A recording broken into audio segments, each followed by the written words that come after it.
Hello, Michael here. Looking to Psalm 76 for devotion. This psalm, which may be subtitled, Who Can Stand Before You? And today we're focusing on verses 11 and 12 for the exposition, which is the final two verses. But in lieu of reading the whole psalm again, to look at the section from the Treasury of David on Psalm 76 that is regarded as explanatory note and quaint sayings in regards to verse 1. And Spurgeon had penned, "In Judah is God known. God is truly and savingly known only in and through his Son. God indeed is obscurely and darkly known in his works, as a God of power, in his providence as a God of authority, wisdom, and order, in his common mercies as a God of bounty, and in his punishments and judgments as God of justice. But in Christ opened and preached in the gospel, God is known with a clear, comfortable, and saving knowledge as a Father of grace and singular mercy and loving kindness. In Judah, saith the psalmist, is God known. His name is great in Israel. In Judah, in his church, where his word and ordinances are, where Christ is preached and the mystery of man's salvation is opened, there God is known truly without error, perspicuously without obscurities, and savingly without uncertainties.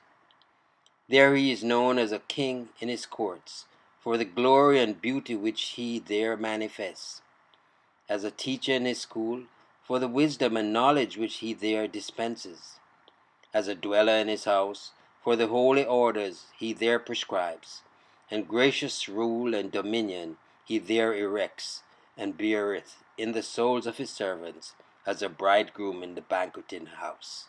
For the spiritual dainties he there maketh, for the clear and open manifestations of himself, and love and comforts he there ministereth to his spiritual friends and guests. And his name is great in Israel. His power, wisdom, truth, love, and goodness is much magnified, and very glorious in their apprehensions, who know him in Christ Jesus." It's written by Alexander Gross. And now we'll focus on verse 11 and 12 that reads, "Vow and pay unto the Lord your God. Let all that be round about him bring presents unto him that ought to be feared." And verse 12, "He shall cut off the spirit of princes. He is terrible to the kings of the earth." So as now we look to the regular canon of the Treasury of David on the exposition, let's go ahead and read verse 11 again.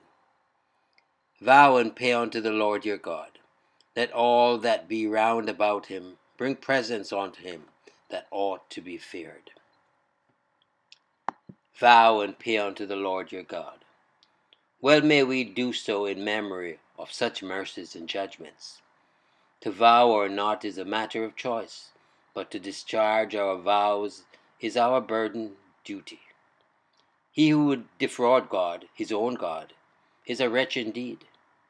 He keeps his promises, let not his people fail in theirs. He is their faithful God and deserves to have a faithful people. Let all that be round about him bring presents unto him that ought to be feared. Let surrounding nations submit to the only living God. Let his own people with alacrity present their offerings, and let his priests and Levites be leaders in the sacred sacrifice. He who deserves to be praised as our God does should not have mere verbal homage, but substantial tribute. Dread sovereign, behold, I give myself to thee.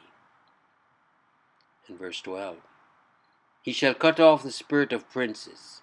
He is terrible to the kings of the earth." He shall cut off the spirit of princes.